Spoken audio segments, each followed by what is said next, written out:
Le JT Éco avec Myriam Mascarello. Bonsoir Myriam. Bonsoir Julien. Et une nouvelle page s'écrit à la une du Washington Post puisque le grand quotidien américain change de propriétaire. Voilà, et c'est, ironie du sort, un géant d'Internet qui prend personnellement le contrôle du poste. Il s'appelle Jeff Bezos, c'est le patron d'Amazon, pour ceux qui ne le connaîtraient pas encore, qui donc rachète ce grand quotidien américain pour son compte personnel, pour la bagatelle de 189 millions d'euros. C'est moins d'1% de sa fortune personnelle. Voyez, comme vous faites une petite folie, lui il le fait aussi, et c'est le Washington Post. Donc c'est vraiment l'ironie du sort, parce que la presse écrite, vous le savez bien, meurt petit à petit face à la concurrence du numérique, et notamment d'ailleurs du contenu presse gratuit qu'il y a sur Internet. Alors Jeff Bezos a promis de respecter l'indépendance du quotidien, il a également promis d'inventer, donc de prendre des risques, et on va voir qu'il sait de quoi il parle. Cécile Galluccio nous dresse son portrait. Le célèbre et richissime Warren Buffett le surnomme l'homme le plus capable d'Amérique.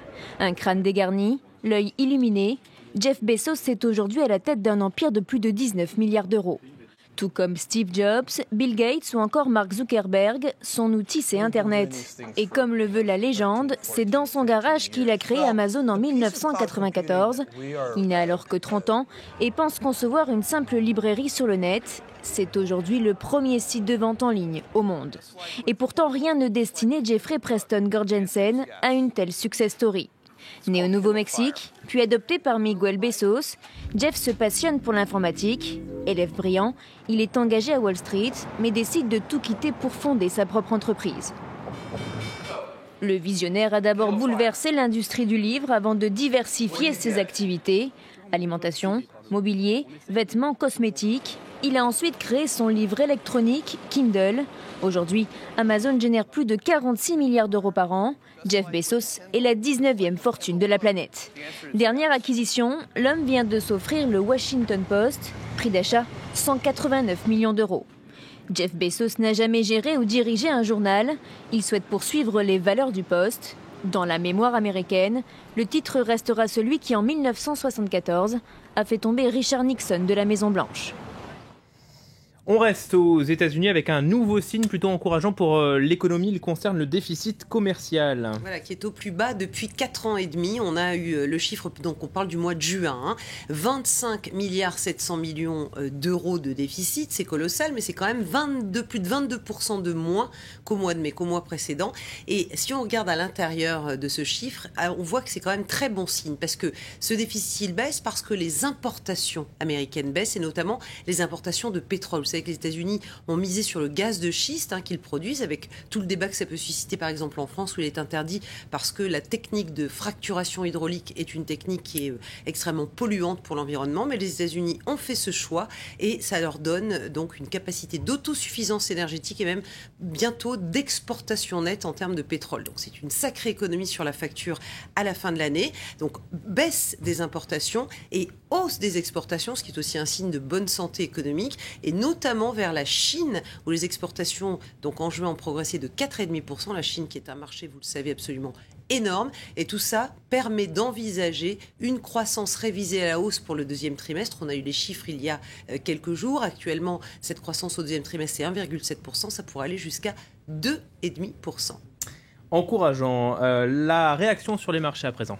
Eh bien, elle est paradoxale, mais on peut la comprendre. Les marchés sont à la baisse aujourd'hui et le doute sur le maintien de la politique de soutien de la Banque centrale américaine, la Fed, à l'économie, à l'activité économique est à nouveau remise en question, en tout cas dans l'esprit des investisseurs, puisque l'économie américaine, on le voit, se redresse lentement mais sûrement. Donc à Paris, vous aviez un CAC 40 en baisse de 0,43%, à Francfort, une baisse de 1,17% et à Londres, un moins 0,23%.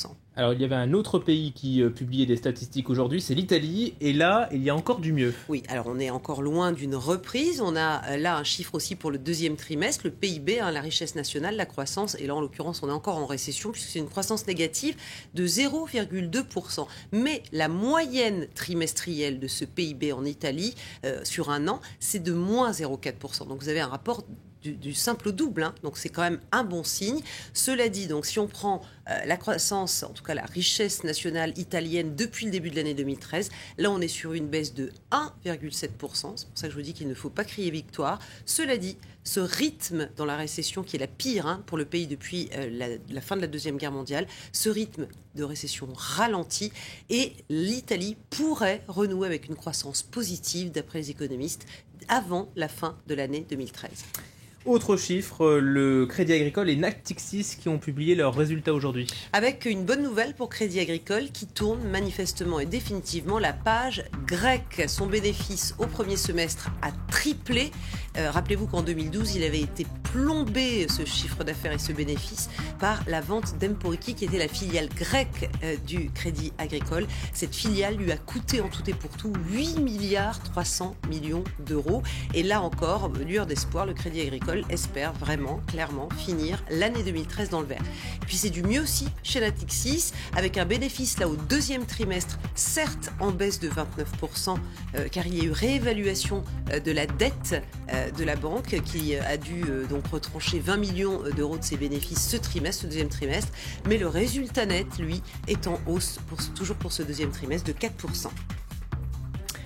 Enfin, pour ceux qui veulent gagner 1 million d'euros, vous allez avoir du succès. Un numéro de téléphone, celui de la Lloyds. Et ce n'est pas un jeu, hein. Rappelez-vous qu'il y a eu ce fameux casse du siècle, hein, au Carlton à Cannes avec plus de 100 millions d'euros de bijoux qui ont été volés. C'était à la fin du mois de juin. Et bien l'assureur, le malheureux assureur, n'était autre que la Lloyds. Et donc cette compagnie invite toute personne ayant des informations pour retrouver la marchandise à contacter soit un numéro de téléphone, soit une adresse mail qui devrait s'afficher sur vos écrans, normalement, à moins que...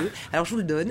Le numéro de téléphone est le suivant, 0033 6 10 95 05 64. Je répète, on ne sait jamais. 0033 6, c'est un portable français. 10 95 05 64. Entre 18h et 19h, heure de Paris, s'il vous plaît, soyons précis. Ou bien, vous pouvez également envoyer des informations à cette adresse mail. Reward, en anglais récompense, hein, R-E-W-A-R-D, Reward 1 million euro, donc Reward 1 million, 1 en chiffres, million en lettres, E majuscule pour euro, @gmail.com. Voilà. Alors, vous pouvez nous appeler. Oui, et éventuellement on transmettra et voilà, éventuellement partagera. En tout cas, il y a tous les détails qui paraîtront demain dans la presse française pour ceux qui n'auraient pas eu le temps de noter. Soyez tranquilles, vous aurez les infos demain. Merci Myriam, c'était l'écho.